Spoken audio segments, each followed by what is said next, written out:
Hey everybody, it's Gomledex and welcome back to some more Magic Arena, and today we have a very special midweek Magic event for Halloween. It's going to be Innistrad Midnight Hunt sealed versus Innistrad Crimson Vow sealed, so we're trying to figure out which of the newest Innistrad sets is superior. These events are extra special because you can play in both of the events and max out the prize trackers on each, so you're getting double the midweek Magic prizes you normally get. Normally you're just going to get 2 random rares and a mystery cosmetic, but now you're going to get 4 random rares and 2 mystery cosmetics if you play both midweek Magic events. Not only that, but there's also a special card sleeve for each event. So you can get this Grand Ball Guest card sleeve from Innistrad Crimson Vows event, and you can get a Play with Fire card sleeve for the Innistrad Midnight Hunts event. So overall, just a really great midweek Magic event. We're getting extra prizes out of this. We're getting to play some free Phantom Sealed. Again, any drafter sealed in a midweek Magic is going to be Phantom, meaning we don't keep the cards because we aren't paying any entry fee here. We're just using these cards to unlock the prizes on the tracker, but I'm still always a fan of free Phantom draft and sealed events, so that's going to be really cool. For today's video, I'm going to be choosing Crimson Vow over Midnight Hunt. The differences between the sets aren't what you'd think they would be. Innistrad Midnight Hunt is very clearly supposed to be the werewolf set, and Innistrad Crimson Vow is supposed to be the vampire set, but they both have plenty of werewolves, plenty of vampires. That's not really the big difference between them. I would say the difference is really that Innistrad Crimson Vow is a very bomb-heavy set with a lot of really powerful rares and mythics if you want to just try to open up a bomb rare and get something really explosive going. And then Innistrad Midnight Hunt is much more of a popper kind of set where it has some really efficient commons and uncommons when it comes to just like good removal, good counterspells, stuff like that, especially in the blue-black color pair. So we're going to go for the bombier, more explosive set here for today's video with Innistrad Crimson Vow, and without further ado, let's bust open these packs and see what we get to play with today.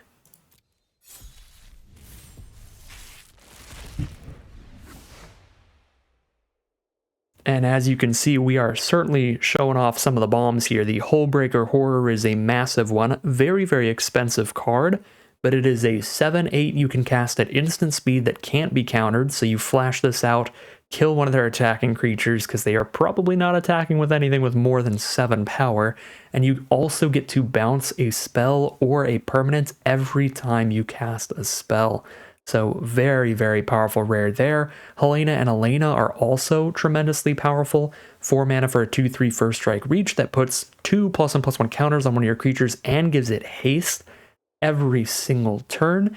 If you can buff Helena and Elena up, then they'll put even more counters onto something, but generally that upfront stat line of just putting 2 +1/+1 counters on the board every turn is already insanely good. Olivia's Attendance is another huge late game bomb, a gigantic menacing creature that spits out 1,000,000 blood tokens for you to discard and draw into whatever you need.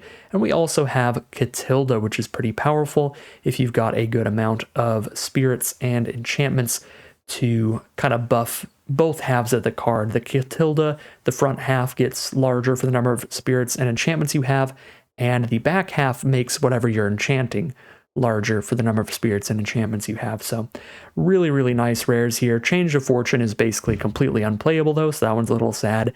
And Ascendant Pack Leader is just a solid little aggro dork. That one is less exciting than the other 4, but still some powerful, powerful stuff in this sealed pool. And let's see if we've got good support in any of these colors. There's not a lot of great mana fixing in this set, so I don't think we're going to get to play Helena and Elena in the same kind of deck as a Hullbreaker Horror. Unless we go maybe blue-red splash green or blue-green splash red, because I guess we did get 1 Evolving Wilds, and because Helena and Elena only requires 1 mana of each color, we'll only need to get 1 mountain on the board or 1 forest on the board, so splashing 1/2 of Helena and Elena is probably actually worth it, even without mana fixing really existing in this format, so yeah, I could see that. We could go Evolving Wilds, we can throw in blue as a main color, so we know we can get to this Hullbreaker Horror, and then we choose between red or green as the secondary, and if we choose red, we get access to Olivia's Attendance, then we can play pretty much all of our bombs. If we play green, though, we can get a much more aggressive curve, starting things off with Ascendant Pack Leader as a really good aggro dork. And our green stuff just has a really aggressive curve in general. We've got 3 Spore Crawlers at 3 mana. We've got some good 2 mana wolves like Pack Song Pup and Sporeback Wolf. Infestation Expert spits out a lot of dorks for its mana value, which is pretty nice. Army in a Can style creatures are always fun. I don't know yet. Let's throw in Helena and Helena and Evolving Wilds, and let's check things out. Pretty unlikely that we're playing white or black, although I guess we could just go for a streamlined white aggro deck, because Traveling Minister is a really, really helpful creature in aggressive strategies, and there's some cards in this format that can benefit off of gaining life every turn, some cards that get triggers when you gain life, so mainly Traveling Minister just plays really well, because if you've got a 2-2 on the board and all of a sudden your opponent plays a 2-3 or 3-3, you're getting 0 damage in with that 2-2 for the rest of the game, but if you have a Traveling Minister on board to make that 2-2 a 3-2 so it can attack into their 2-3 or 3-3, you're actually getting a trade off of it, or you're getting 3 damage in where you would have been getting 0 otherwise. So +1/+0 doesn't look that impressive, but the way that it actually stacks up to make your smaller creatures able to attack in against larger creatures does stack up into a lot of damage. It's quite a nice ability. So I do really like having double Minister. Infantry's nice. We've got good removal with the Fierce Retribution, which is very efficient if you're blowing up an attacking creature, and then very flexible if you're spending the 6 mana. Twinblade Geist is a good aggro dork, and this plays very well with our Traveling Ministers, where we can buff up its power when it's a double striking creature. So instead of just getting +1/+0, it's kind of like getting +2/+0 on a double striker. There's, of course, the Catilda, very nice Kindly Ancestor with that disturb ability as well. Resistance Squad can be good card draw. I think our white is just a bunch of great little aggro dorks, actually. That's kind of exciting. But again, with bombs like what we've got here, I'm not sure we end up playing white, even though it looks like a super, super playable color here. Probably play something like these as the best white cards, and they're all quite good. And there's still stuff that we could play, like Piercing Light to kill small creatures, or Adamant Will for a combat trick and protection. So white actually is a very solid color, but don't know if we're doing it. Checking out the blue now. I love me a Lantern Bearer. 1 mana, 1/1 flyer that can come back later as a very solid aura is pretty nice. Giving basically anything +1/+1 and flying makes it a pretty big deal. The difference between, let's just say, for example, a 2/1 on the ground and a 3/2 in the sky is astronomical. And that's basically the smallest thing we'd be putting Lantern's Lift onto. It gets even worse when you're making a 4/4, a 5/5 flyer. That makes things pretty insane. So, like the Lantern Bearer, we will be a slower deck where we could use a bounce spell to slow our opponent down and stay alive for a while, because we're going to be playing a 7 mana Hullbreaker Horror. So I think Alchemist Retrieval would be okay in here as well. Not a huge fan of Fear of Death or the Entomber or the Ambush, but if we're super low on cards, we could run them. Wretched Throng doesn't do anything by itself. You need multiples. Binding Geist is fine. You just trade this off into whatever attacks in, and then you also have that binding to shut off another attacker. Chill of the Grave, very similar to the Alchemist's Retrieval, where it's a solid way to buy us some time, trying to get to our high mana value stuff. I do like Stitched Assistant a good bit, particularly in draft, where you can draft a lot of cheap expendable creatures like Lantern Bearers. We don't have a lot of cheap expendable creatures in our blue, though, because Entomber, Wretched Throng, they don't actually give us any value when they enter the battlefield or when they die, unlike these disturbed creatures of Lantern Bearer and Binding Geist that would be a lot more okay with sacrificing. Still play the Assistant, but it might not be the most exciting. Siphon Essence is a solid counterspell, counters any of the most scary card types, and gives you that blood token, so you can get out of some mana flood later. Wanderlight Spirit's not the greatest. Witness the Future. 3 copies of this. It's pretty slow. 3 mana just to draw 1 card, but being able to look 4 cards deep into your library is going to let you kind of dig towards your bombs. So if we are playing our blue, red, green pile of just all our strongest rares, maybe just running 3 of these just to dig into bombs would be okay. And Sealed is generally a slower format. All right, never mind. We're playing Scattered Thoughts instead of Witness the Future. It's 1 more mana, but it's instant speed, and you get to pick 2 of the top 4 cards instead of just 1 of them. So we've got 3 copies of that as well. So we definitely don't need 6 card draw spells in here. I'm cool with just running the 3 Scattered Thoughts there instead of the Witness the Futures. Then we play a Diver Scab and a Hullbreaker Horror, and let's see how that looks in blue here. Honestly, the creatures are pretty lacking, so we want a secondary color with some great creatures, but obviously our top end is incredible, and we've got great card draw to dig towards our bombs, so if we can find a secondary color with a solid amount of cheap creatures to get our curve going, then I think we can do our blue-green-red splashy nonsense. Taking a peek at our black before we completely move on. There's nothing super strong here. We've got an excellent removal spell with Bleed Dry, and Courier Bat is a very nice value play, some graveyard recursion alongside cards like Traveling Minister that consistently gain you life. These cards I like a lot. Innocent Traveler is usually pretty okay. And then Grizzly Ritual's fine. Black, I really like the Bleed Dry, but outside of that, I do think black is probably our weakest color so far. Not to say that the black is bad, but just that the blue and the white were quite good. Moving on to red now, we've got a Braid for cheap removal. We've got Blood Petal Celebrant for a cheap creature. Also, 2 Alluring Suitor. Hold on a second. Alluring Suitor is a fantastic aggro creature where when you attack with 2 creatures, you flip this into a 3/3 trample and get 2 mana that doesn't empty your mana pool until after your next main phase. So you can use that 2 mana to dump another creature out after this thing flips, or if you don't have anything else to do with the mana, you can just use that +1/+0 ability on the Deadly Dancer. This is a great card for getting a large board state quickly. So really good red aggro stuff. And then Olivia's Attendants. There aren't enough cheap creatures in the red, I would say, for it to get aggressive by itself. So it doesn't actually like pair well with my blue here because my lack of early creatures in general. But I do think red's a really nice color. Maybe if we went red-white aggro, that would just be a pretty strong place to be in general. But yeah, I do like the double suitor a lot here. I don't think blue-red splash green is going to be a thing, though. I think if we are doing the blue deck, it's probably green-blue splash red, because yeah, green is giving us more of these early game creatures, especially stuff that can trade off. We get some stuff that can clutter up the board, like the Infestation Expert and the Flourishing Hunter to help stabilize later with a bunch of life gain. Also, Scorpion's fine as a Death Toucher to hold things off. Maybe we just play Dawnheart Disciple as well, just get a 23rd card in here, and another 2-drop creature. Yeah, Evolving Wilds, Elaine and Elena. And we cut 1 or 2 cards for a 17th or 18th land, and yeah, blue, green, splash red looks a lot better on the mana curve for getting some early blockers going.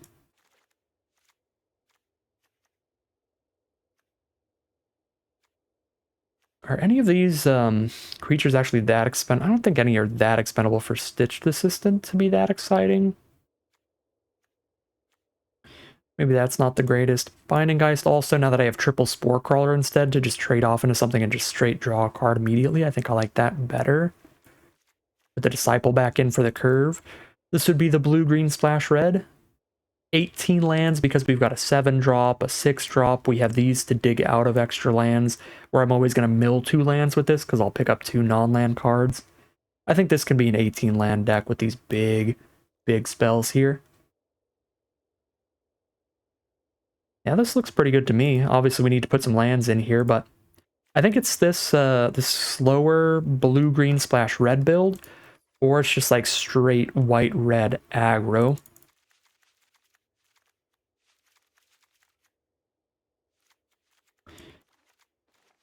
And with only 1 Evolving Wilds for fixing, I probably do need Double Mountain to have 3 red sources in here at least. For the Helena and Elena.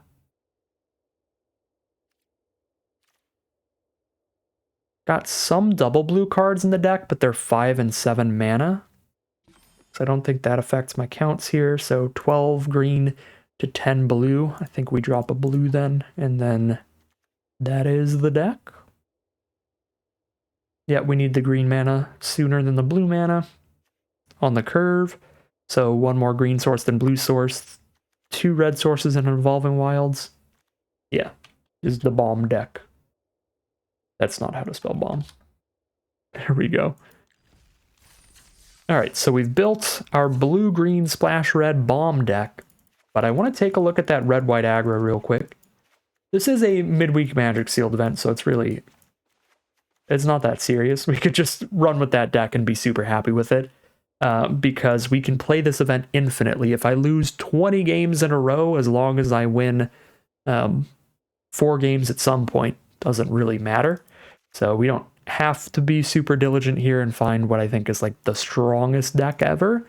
But if this looks a little more fun, if I just want to get aggressive today and this looks strong, then we can absolutely do it here. And I think, I mean, it looks pretty aggro. Like, we can get some games done real quick with this thing. Real powerfully as well. Probably take the Impulse here too for cheap card draw. We could still splash in the Helena and Elena, but splashing is a lot less powerful when your deck is more aggressive, because we are going to get hindered a lot if I hit an Evolving Wilds and have to play a tap land on turn 3 instead of a 3-drop. If I hit a green source and I'm stuck off of red at any point where I can't curve out these creatures efficiently, that's also going to be bigger of a downside than in a slower deck, because we really need to curve out well to put pressure on our opponent as quickly as possible in these kind of aggro decks. So I don't actually even think I splash in the Helena and Lena into this red-white deck.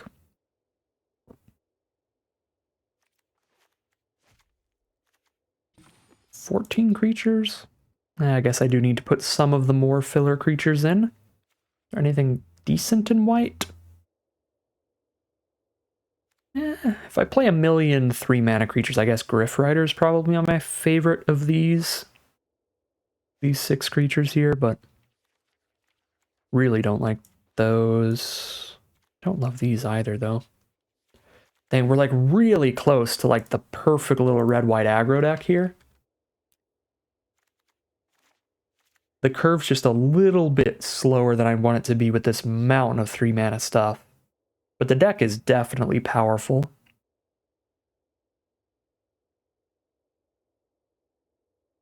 It's got the right kind of non-creature spells as well. It's got Abrade, Piercing Light for cheap removal, some combat tricks with some Adamant Wills, Bloody Betrayal as a finisher. But the mana curve is a little off. It's not going to be a super perfect, super streamlined curve every time.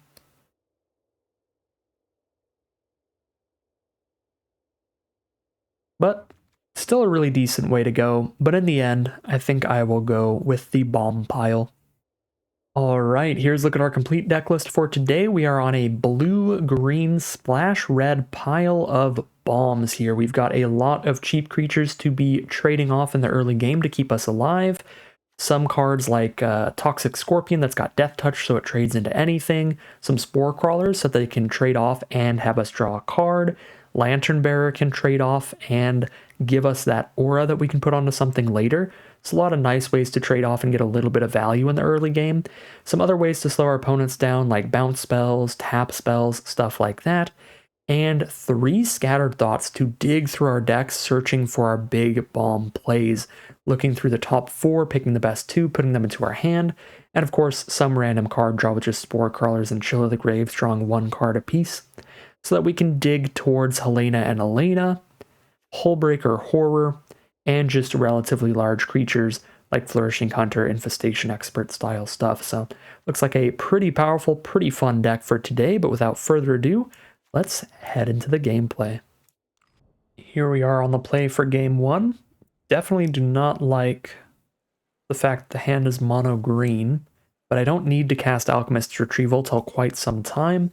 The only thing I'm casting is a Toxic Scorpion for quite a while as well, though, so we could get just absolutely rolled here by anything aggressive. I think I will take the mulligan. It's got a lack of early game plays, and it's a mono-colored hand, so this is significantly better. I think we just get rid of the 5-drop, although that is the strongest card in the hand by a lot. I'm at 3 out of 5 mana already. Maybe I can just ditch... maybe even the Pack Song Pup, seeing as we don't have any other wolves until turn 5 to start putting +1/+1 counters on this thing. Actually might be reasonable. Get rid of the Pack Song Pup. It's just going to be a 2-mana 1/1 for a very long time in this hand.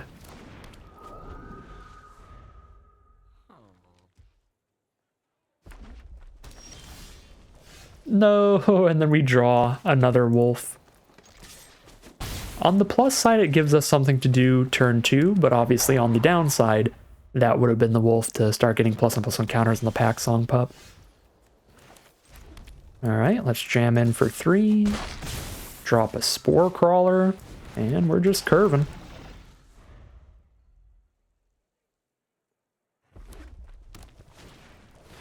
There's the Bird Admirer from our opponent. I somehow forgot the premise of this event in the middle here, where I'm like, that's not from Crimson Vow. No, because we're fighting against Innistrad Midnight Hunt decks. It's Crimson Vow versus Midnight Hunt. So, if they can flip to nighttime, this is going to be a very large blocker, a 3/5, but until then, we're not that worried. Yeah, 1/4 and a 2/4 that taps for some mana. We're doing A-okay. Now I can cast an Infestation Expert and get another counter on this Pack Leader. It could attack in and kill one of these things, as can the Hookhand Mariner. So we'll send that in as well. Not sending in the Lantern Bearer because that Bird Admirer can just kill it, but I guess at this point with no other cards at hand, just ditching this to get the aura might be okay. Don't think I want to ditch my Spore Crawler just to draw a card here. I'd rather have it to be able to just Alpha Strike on a future turn, attacking with everybody, and having as wide of a board state as possible, instead of having traded some of my creatures for other cards. I'm going to keep them around so on a future attack they make the board state wide enough that they block our 2 big creatures, but take 8 from everybody else. Alright, Brimstone Vandal. Is this that turn that we attack with everybody? They block 3 big creatures. They block Pack Leader, Mariner, and Infestation Expert and take 3, 4, 5 damage, go to 3 life. And I'm playing another creature afterwards. Yeah, I don't think that's bad at all. I'm getting a 1/1 insect and a 2/2 wolf to be attacking with next turn. It depends on what they have in hand here. They do have 3 mana up, one of which is of any color, so they might blow me out with some kind of instant speed removal, but on board, I think this attack is super reasonable. Put them down to 3, still have a pretty wide board state to try to kill them with next turn. And the only way that they stay at like 3 life here is by blocking our 3 biggest creatures, which does involve a little bit of chump blocking, where we get to clear out some of their creatures.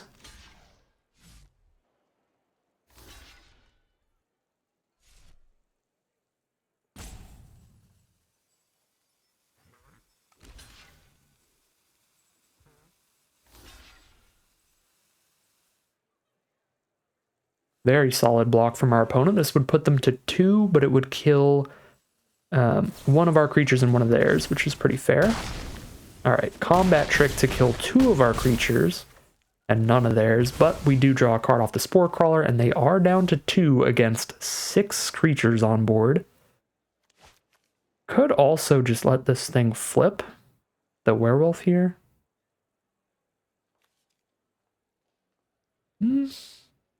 If I let Hookhand Mariner flip to where it's going to turn into a 6/4, the problem is that this is also going to turn into a 3/5, so they will still have a blocker for the Mariner. But maybe because I get the 2 insects as well, it's fine. I think I'm just going to keep making the board state wider with this Sporeback Wolf. Pass from there. I should have played this land. The reason is it can be pretty instinctual, and pretty fine to just keep a land in your hand to bluff that you have some kind of instant. The time when that's not okay is when you have a lot of card draw in your deck, because what happens if I top deck my 4-mana card draw spell, then I play this land, cast the 4-mana card draw spell, right? I've got 6 lands on board, and say I draw a 3-drop I really want to cast, and a land, I can't play that second land because I didn't play this island on my last turn, so... on board, they're dead, right? 1, 2, 3, 4, yep. 2 creatures get in. And they only have 2 mana up now. One of it is a man of any color, so you never know. But they're done on board. We'll send everybody in and drop a 6/6.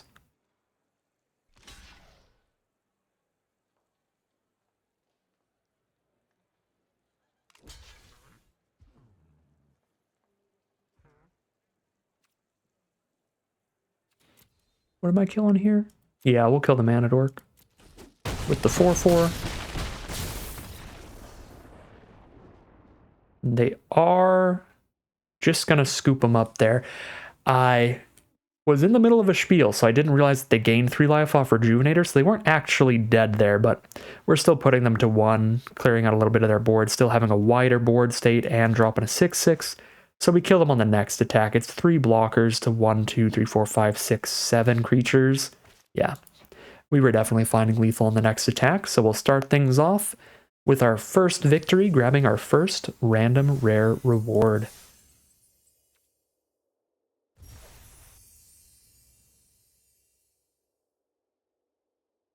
Uh-oh. I guess I receive nothing. Oh. I guess I'll reboot Arena.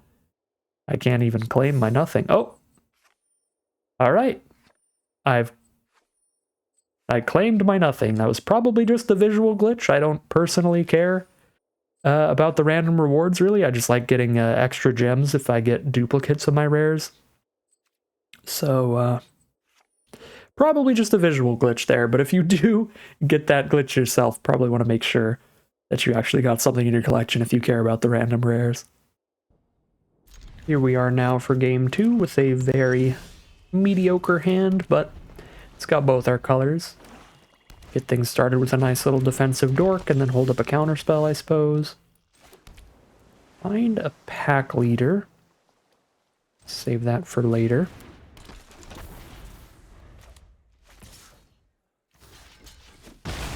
Trade into a siege zombie. They're on black-green, and they're just going to pass turn. We're just going to pass turn as well till I have my 4th mana. Then I'll play a pack leader holding up the essence. They're going to draw 2 cards and lose 2 life now. Broodweaver, 2/4 reach that dies into giving them another creature. Kind of annoying, but it's not like a bomb that needs to be dealt with or anything. Just going to chill it and draw a card for now. Find a red source. Now that makes me... Well, a red source and Scattered Thoughts, which makes me really want to cast the Scattered Thoughts and try to find Helena and Elena here. Or just any bomb, really. There's Helena and Elena. Actually do need a land with them as well if I want to play a creature to have on board alongside them. I still feel like I should take another Scattered Thoughts over a land here. And then just if I don't draw land, I just don't cast them yet. I can just spend another turn holding up Siphon Essence, which is fine.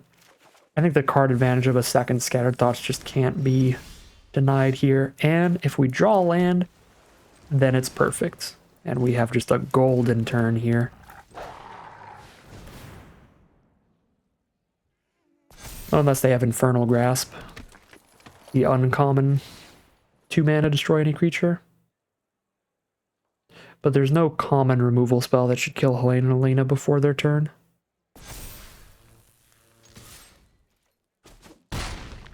Alright. Very nice. Get a hasty 1-mana 5/4 thanks to Helena and Elena.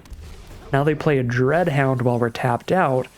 So we're going to have to put some more counters on the pack leader to get it to attack into that. There's a pack song pup. Does this work when I cast 4 mana spells? Whenever you cast a spell with mana value 4 or greater, put a counter on it. Yeah, so I can blow everything up here? Unless they double block. I guess if they double block, this doesn't really work out, but if they go for the 1-for-1 Dreadhound trade, then that's fine. Oh, they're just gonna take it. Works too.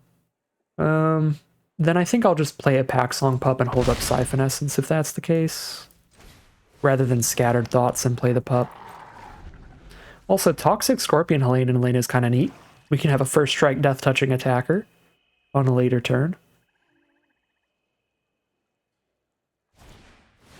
Candlelit Cavalry, it's a 5/5 blocker. They're at 6. I think that's annoying enough here. We're trying to just speed up the kill. Yeah, I can't counter that, so that's cool with me.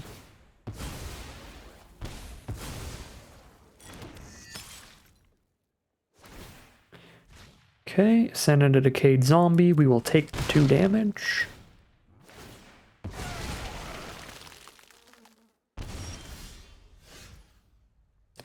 Find a 6th land. Still make Pack Leader 7 toughness out of nowhere. Let's go! Scorpion up the pup. Attack both here. Scorpion up the pup might convince them to not double block Pack Leader. Perfect. That's probably game ending right there. Yeah. They concede. So, I don't think that, like, in a vacuum, scorpioning up the pup and trading to the 2/4 is very good, because the 2/4 replaces itself with another 2/4 anyway.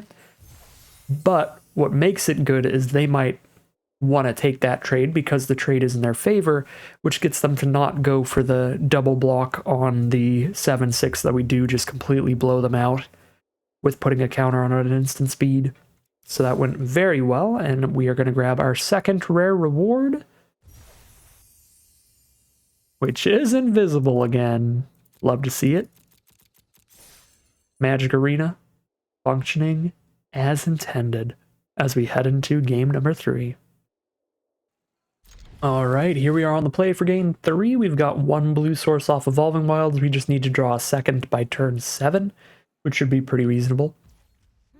I guess not even turn 7, we just need a second blue source by the time we hit our 7th land. We're not that likely to hit 7 lands by turn 7 on curve, but Chill of the Grave helps. Cycling through, drawing us another card. Siphon Essence can help as well. Discard a non-land to draw a card off the blood token. Double red to start things off from our opponent. And now Lantern Bearer just gets to do its thing. Let's chip in for 1 every turn. Double red and a black. There's a Hobbling Zombie, which I don't really care about. It's a little annoying, but definitely not something I need to counter. We can just chill it once we actually have a creature that wants to try to attack through it. Scattered Thoughts is a fantastic draw.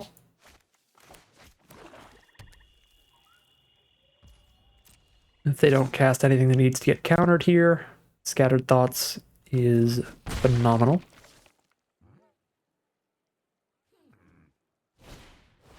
Shady Traveler, 2/3 Menace starts getting a little sketchy, but there are powerful, balmy kind of creatures in Midnight Hunt as well. It's not just Crimson Vow that has all the bombs, so I'm gonna save the counterspell here. And since I'm saving the counterspell, I think I'm just gonna get that second blue source and just hold up the counterspell next turn. Although then it flips to night, which is a problem. Okay. Tap out of the counterspell for 1 turn, but then turn 6 I can play Chill of the Grave and Siphon Essence, which is perfect mana, or Hunter. I think it's worth it.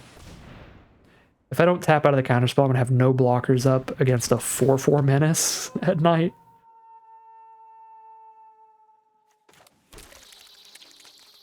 I guess we could just curve out from here, honestly.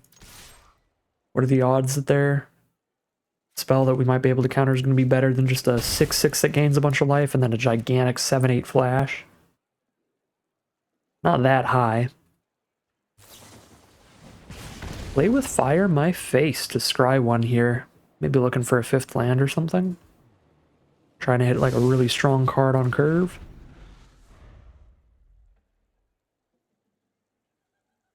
The most powerful 5-mana spell that I remember in their set is like 5 damage to all creatures. There's like a board wipe kind of sorcery. But I guess there's also like a 4/4 haste werewolf thingy. Alright, Pax Betrayal. They're just going to go for some damage here. Do they have a sacrifice effect as well? That would be pretty strong.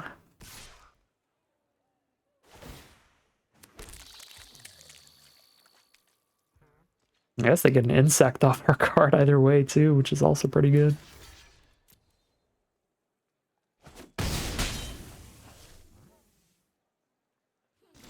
Alright, at least they don't have a sacrifice effect there.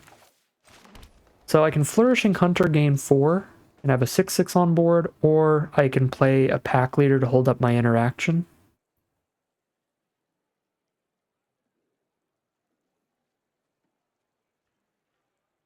I guess I could also Chill of the Grave the zombie so I can actually attack with Expert, which is pretty reasonable. Yeah, let's chill the zombie and hold up the essence. I think that's good.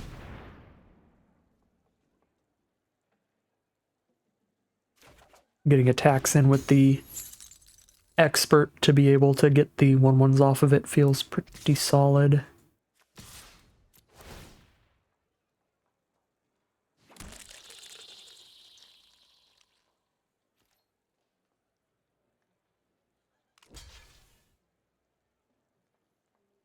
They got a Blade Brand over there. Give the insect death touch? Nah, they're just going for a chump block like we did.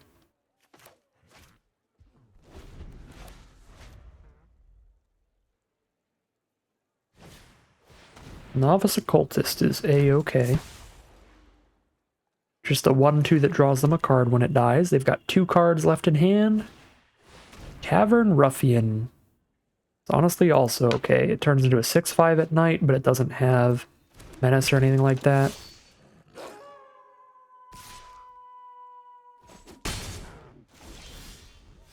Find an Alchemist's Retrieval. Okay. If I pass the turn, I am dealing with some Nightbound monsters here.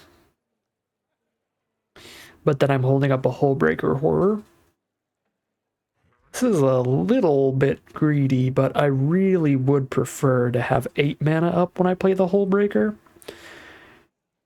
Because the downside of flipping to night here is pretty big. And if I have 8 mana up, then I can play the Horror and a 1-mana spell. Right, I just pick up one of my own creatures to trigger Hullbreaker Horror and bounce one of their spells or bounce one of their permanents at instant speed, which is a big, big, big deal. So,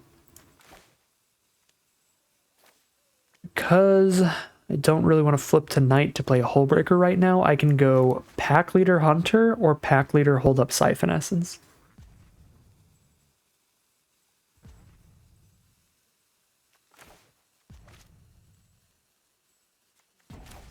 I'm gonna go Pack Leader Hunter here. We'll let them resolve the last spell in their hand. See what it is.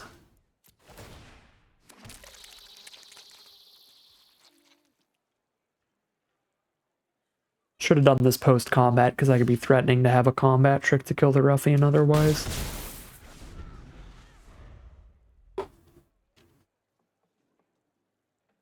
Very frequently better to cast your spells after combat, so your opponent doesn't know whether or not you have combat tricks in hand. I just get impatient. Alright, a Pumpkinhead. Little 1/3.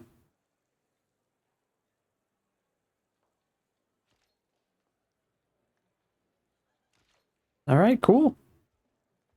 We've just got a bigger board, didn't need to count anything, and we hit the 8th mana, so I can Hullbreaker and Retrieval in the same turn, which is going to be beautiful.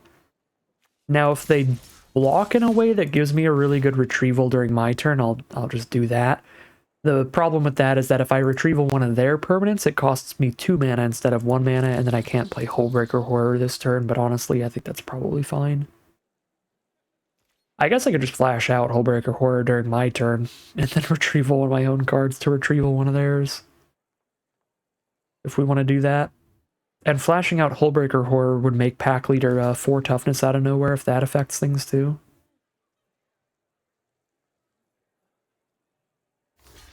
Okay.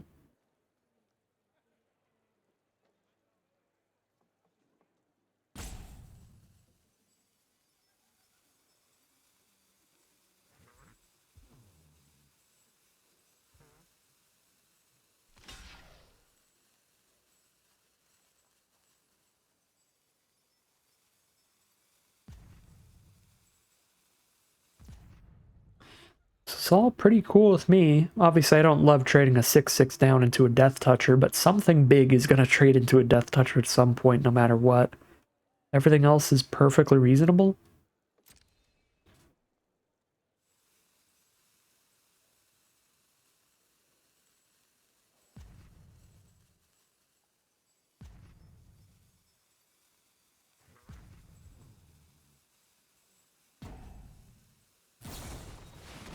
Lunar Frenzy.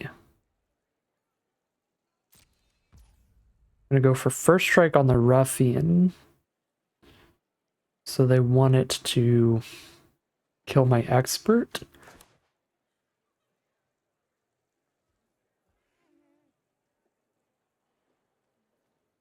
Yeah, let's ruin their day.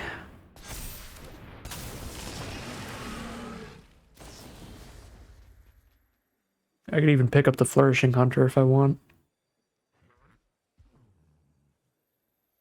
I think I just pick up a Lantern Bearer. Bounce their Ruffian while getting a Hullbreaker on board. Because now we know they've got just a Ruffian in hand. They're just playing off the top here. Makes me feel pretty fine with tapping out of Instant Speed Horror. I'm just making an insane board state right now. Curse of Leeches is the top deck. That drains me for life every turn. Yep. I'm going to be a big life linker at night. Wait, did they draw 2 cards? Oh yeah, because they drew off the Novice Occultist as well. So I also got a little life-linking Vampire till end of turn, so they just gain 3, that's it. We know their hand, we know they can't kill Horror if I block here. Okay. Hold on to this land for the Siphon Essence Blood token, potentially. Might as well bounce the biggest creature, since the token can't block anyway. Send in the team. And there's the concession. That is our 3rd win. It is time for our mystery cosmetic reward, which can be any cosmetic on Arena, basically. Any type of cosmetic.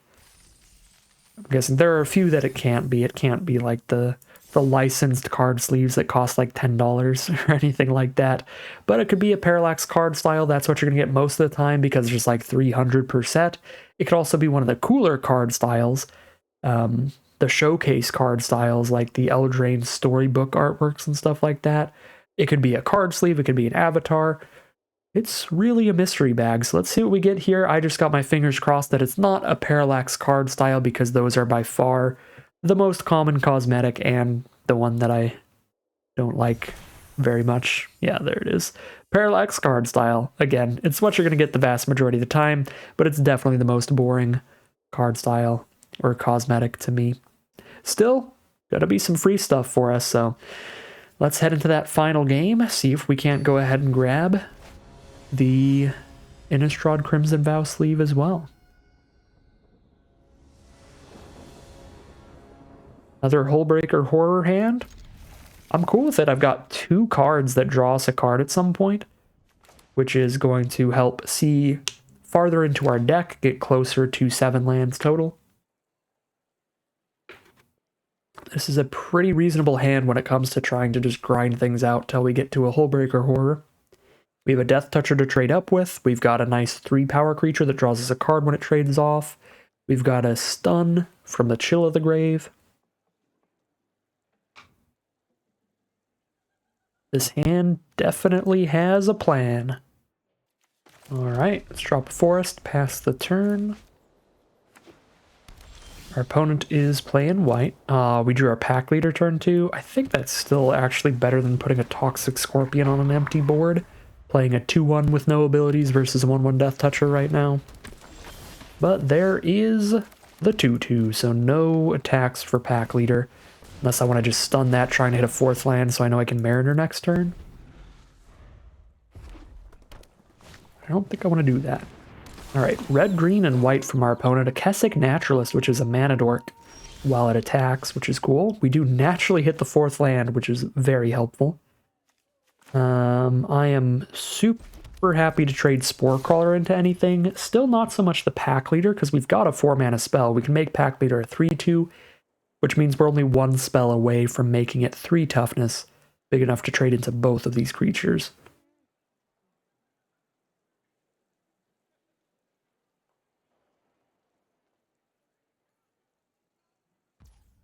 Alright, hit for 3 and drop a 4-4.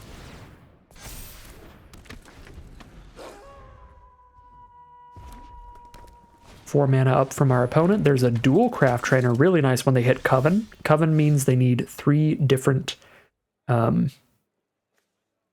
powers of creatures on board, like a 1-power, a 2-power, and a 3-power, to get it to trigger, but when they do, they give something double strike every turn, and this gets flying every turn. So, pretty spicy stuff. We definitely want to hit all our lands on curve getting up to Hullbreaker Horror, so let's Scattered Thoughts probably just for land. Yeah, and there's no reason to instant speed try to get a trick on the Pack Leader, because if they block Pack Leader with the Dual Craft Trainer, it's going to die anyway, even if I make it a 4-3. So Helena is definitely the draw. As much as I'd love Diver Scab, I think I'm just hitting lands for Hullbreaker Horror, so let's grab... I actually do need double blue, so Evolving Wilds is a little tempting, but the odds of me not hitting an island in the next 2 lands are pretty low. I guess I'm still taking Evolving Wilds, though, because, like, I need 4 mana next turn, not 5 anyway. Oh, and I can play it right now. It's my land for this turn. Okay, I'm a doofus. Forgot that I played a 4-drop last turn and this turn, so I just play the Evolving Wilds now, and we're cool. Okay. I'm going to send in the Hookhand Mariner. We trade into Dual Craft Trainer or both of their 2/2s if they want to kill it, and otherwise we put them to 13, which is also cool. Now that we have our more aggressive bomb in our hand, our Helena and Elena, just getting a bunch of damage in is definitely good. Alright, Candlelit Cavalry, they're going to drop a 5/5 down, and that will trigger all of their Coven effects, so it is time for them to start beating us down here. But I've got that Chill of the Grave, I've got Helena for reverse damage. Got some ways to try to win this race. I could trade 1 creature into Dual Craft Trainer. I don't love it, but it stops all of their Coven. Yeah, I've got such a good 7-mana bomb in the hand. I will just play to make sure that I have a late game here. Oh, it is a 2-for-1 trade. But because Spore Crawler draws a card, feels more like a 1-for-1. Stops all the Coven here. Buys us time. I'm going to chill main phase. See if I hit land 6. I guess Helena and Lena's got reach, so we'll still have very reasonable blocks if I just play them here. Sure. Let's still just play them. Perfectly reasonable blocks.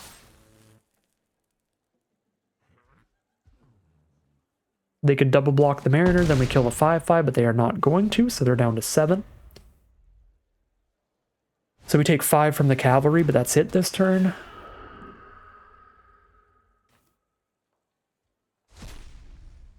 It's a Soul Guide Griff for another flyer. More importantly, triggers Coven. But because we have a reach creature now, Does not matter for Candlegrove Witch. Just matters for Candlelit Cavalry. We can't chump that at all. Okay.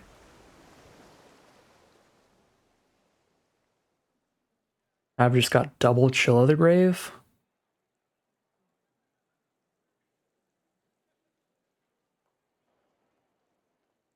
I think I'd rather just Death Touch up a Helene and Elena.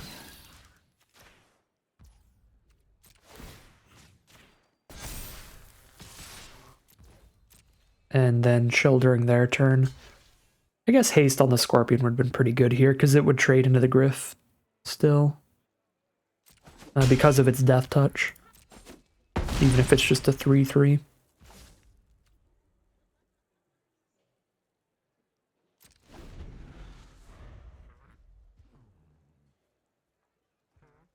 I think I'm actually chilling during their end step here, because if they want to attack me a little bit, that's fine. As long as it's not lethal. And then we just make sure they don't have any blockers up with double Chill of the Grave.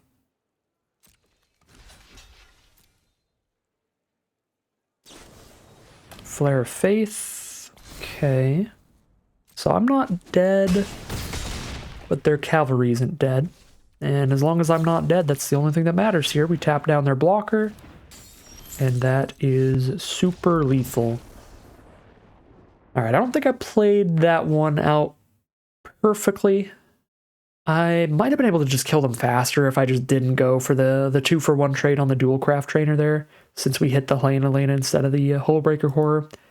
But, I mean, I guess this way we technically made it long enough to cast Hullbreaker Horror now, which is cute, but they were already dead, so. Alright. Explosive bombs, still a very good way to win some games in drafts, and especially in sealed. We are going to get our final cosmetic reward, which is the guaranteed Grand Ball Guest card sleeve, which is a very nice one. I do like the alternate arts. So very solid deck for today, very solid sealed pool. We drew very well as well for a super lucky run. But again, these midweek Magic events, you have as many games as you need to get your 4 wins. So even if you're having a spout of bad luck, you still have as long as you need to get all those prizes. So highly, highly recommend this week's midweek Magic event. I think every time that it's drafted and sealed, I'm always going to hop in and play a bit. And getting 2 midweek Magic events this week is really nice for the Halloween season, that Innistrad Midnight Hunt versus Crimson Vow. But that is going to do it for our Crimson Vow sealed deck. I will see you all again tomorrow with the Innistrad Midnight Hunt sealed pool. Should be a very fun time. But that is going to end today's video. As always, I'd like to thank my patrons and YouTube members for their support, as well as you for watching the video. If you enjoyed this video and you're interested in seeing more like it, you can always like, comment, and subscribe to tell the YouTube algorithm to send you some more in your recommended feed. If you'd like to catch me live, you can check out the Twitch channel in the link in the description below, where I'm generally live every Wednesday. Next week, it'll be on Tuesday, though, for the set review. And if you are interested in supporting the channel directly, you can check out the Patreon link in the description below. And other than that, as always, thank you very much for watching, and I'll see you again soon for some more Magic Arena.